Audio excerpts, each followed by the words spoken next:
Have you ever checked out, and I'm not, people out there, I'm not condoning this man's actions, but the Ted Kaczynski and the Unabomber Manifesto, did you ever read that objectively or? Yeah, I read it a while ago. I mean, it's pretty rambling. I Of remember some course. snippets better than others. I mean, he was clinically insane, but the point about technology and everything, unfortunately, hit home with me. And I thought, yeah, there is some stark truth in the idea that we have used technology to solve the problem that technology has caused, and we find ourselves in this never-ending cycle of creating more things to have to regulate and mitigate. Yeah, I mean, I guess the issue is that it's kind of naive ideologically because there is no putting the lid on progress. It's not possible. Hmm. This is like from a materialist perspective, to look at this as like a Marxist, the material forces that drive technological and social innovation aren't just like things you can turn on and off. You can't choose not to do them. There's not a society on Earth right now that is not currently like paying for scientists to figure out better ways of constructing weapons or better ways of organizing its sewage distribution or better ways Hmm. of powering its infrastructure. Every society does this and will continue to do this because these are the systems that we improve our surroundings. Marx would call that our species being, right? The constructive energy, the desire to build our own environment, which differentiates us from all other animals. I don't think you can ever turn that process off. The best thing you can do is create economic and social systems that incentivize a good use of that developmental instinct. And Hmm. that's what our work should be put towards. It's kind of like the level of technological development we're on and the extent to which technology rules our lives are two separate questions. You could have some kind of idyllic solar punk future where you have, unimaginably advanced machines, but humans grow up in vast, lush fields with forests untempered, all around them. So that's what we should strive towards. Like a fundamental rejection of modernity and of technology are reactionary forces, I think. They tend to drive people Interesting. towards, well, I'll say this much. I don't think it's a coincidence that people who reject modernity and people who dislike trans people tend to be part of the same camp. Not always, but I do think there's an association there. It's an Sure. emotional rejection of the things they associate with modern life, more so than like a deep critique of those interior forces. Hmm. And I'm guilty of being reactionary in the sense that I do come up with these sweeping like ideas when I hear about extreme people that are fighting for whatever cause that I think might be good, even though that they're doing it in the extreme way. I think good for them or whatever. But it really just it frightens me the fact that we can't seem to like. This study came out where they said that people can't detract things from a situation, and this is like kind of the things that I strive to do is say let's talk about reducing consumption of just like everything.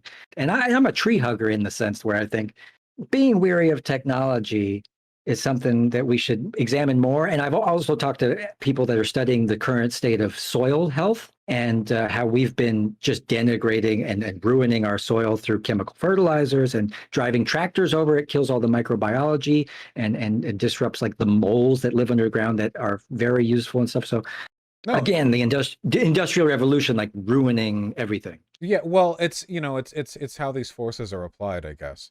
It's just not very politically feasible to encourage people to use less of something. I don't think it ever really has been. Austerity is just not in our nature. Humans are naturally productive and naturally consumptive. That goes all the way back. I think fundamentally it's like biological impulses. It's just in the same way that like even if a pet animal has had enough to eat, they'll still be upset if you take away the remaining food. I think it goes back to like a root part of our personality. I mean, maybe something could be done about that. I think maybe like the promotion of better alternatives. Usually austerity has to be enforced by the government or by, like economic limitations like poverty or the expense of goods or inflation. Mhm. Because people won't do it on their own. But there's probably a way to get people to act like that of their own volition anyway, right? There's also ways to address this in a technological fashion, right? If you have highly renewable materials or more modular equipment or tools, you could probably promote less consumption. Right now we have like a disposable model of consumption, so Yeah. we're kind of going the opposite of that direction, but hopefully. And what's your thoughts on planned obsolescence? I hear people on the internet say it doesn't exist. Oh, well, they're stupid. Of course it exists, obviously. And it's monstrous, like ethically. But Thank you, Vaush. Yeah, well, obviously it does. We know that it does. It has to. Literally, Apple has been like sued for like you know, the product slowing down after updates. We know there's a kind of an adjacent issue, which is the right to repair. Most famously, John Deere tractors and other farming equipment. They've made the argument you're not legally allowed to repair their equipment, because if you could do that, you wouldn't need to buy a new item. And the idea that they're trying to promote essentially is that there's no such thing as owning anything that you've bought. You can only ever rent it from a company, which is insane. It's completely psychotic. It's probably one of the only reasons that they have agreed to jump on the electric car bandwagon is they saw that, you know, BMW just came out with this thing where they said, if you want heated seats, you're going to have to buy it on a subscription basis. Yeah. For their literally, yeah. The BMW heated seat subscription. I mean, we're moving more towards like a subscription model in a lot of ways, because it's an easier way to suck money out of people without them realizing how much they've actually lost. Yeah, look at this. Unlimited access for $415 or $18 a month to activate a system that's already in the vehicle that you have purchased that requires no outside maintenance to upkeep. There you go. Microtransactions for buying cars. Jesus Christ. Games really were the medium of the future because they preempted this. Yeah, no, welcome to the future. Showing chat. Yeah, no, it's pretty insane. There will be a pushback against this. We're going to get more Kaczynski shit in the future. I think humans are like innately repulsed by this. People already hate microtransactions in gaming. They get like massive negative responses. There was a time when technological innovations were pushed confidently and inspired hope. You know, we used to do the World's Fair, right?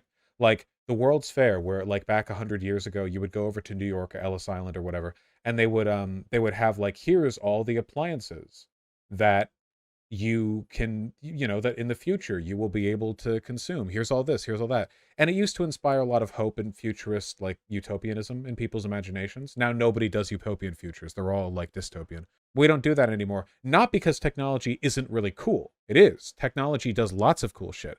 But our upfront direct, like as a consumer, our interaction with technology is usually through these like really sleek, exploitative corporate marketing ploys. You know, the actual engineers are still doing really incredible stuff on the behind the scenes. It's just the way it's presented to us is ever more exploitative. And there's like the Neuralink thing where they say, well, it's going to cure disease, but if you look at the real capabilities of something like that, there's no other way to describe it other than frightening. Yeah, well, I mean, anyone who puts that shit in their head is insane. I don't know how that'll never make it to market. There's no way that'll ever make it to market. He's just throwing a couple $1 million at these tech guys to execute monkeys so that he can look, you know, like he's the next, I don't know, fucking Keanu Reeves or whatever.